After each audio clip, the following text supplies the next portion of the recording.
Hey y'all, back again with signs and symptoms of BPD. I don't know what part we're on, but I'll figure it out and I'm going to put it on the right down here. So, yeah. So the next signs and symptoms I would like to talk about, because we already covered the fear of abandonment, the unstable relationships.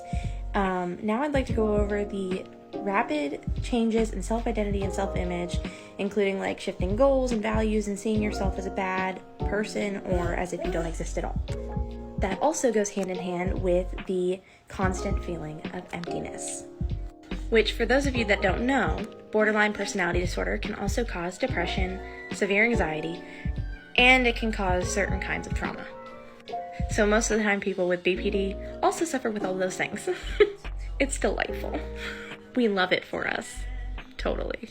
But anyway, one thing I know I struggle with is before I had my 16-month-old, I felt like I had no reason to live. Like, even my family, I was like, nah, they don't need me. They don't need me. When I found out I was pregnant with my daughter, I was finally like, holy crap, something actually needs me. Someone needs me. And I was like, okay, this is new. Now I can't, actually take the next step and kill myself. This sucks. Even before I had my daughter, I would want to kill myself. I was depressed. I wanted to die. I was suicidal. I would hurt myself. But I never really wanted to take the next step to actually kill myself, if that makes sense.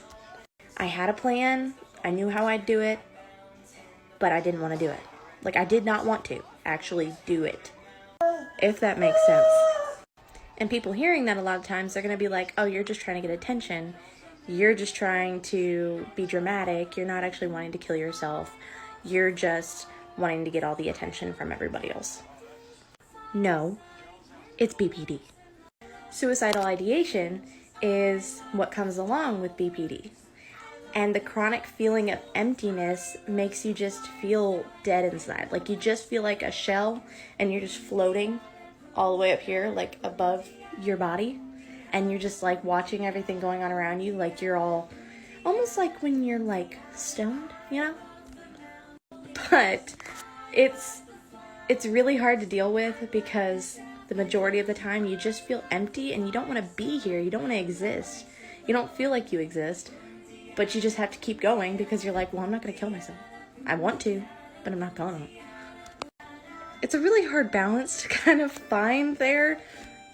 But again, it's just constant battling with yourself. Love ya. Come back for part whatever it is.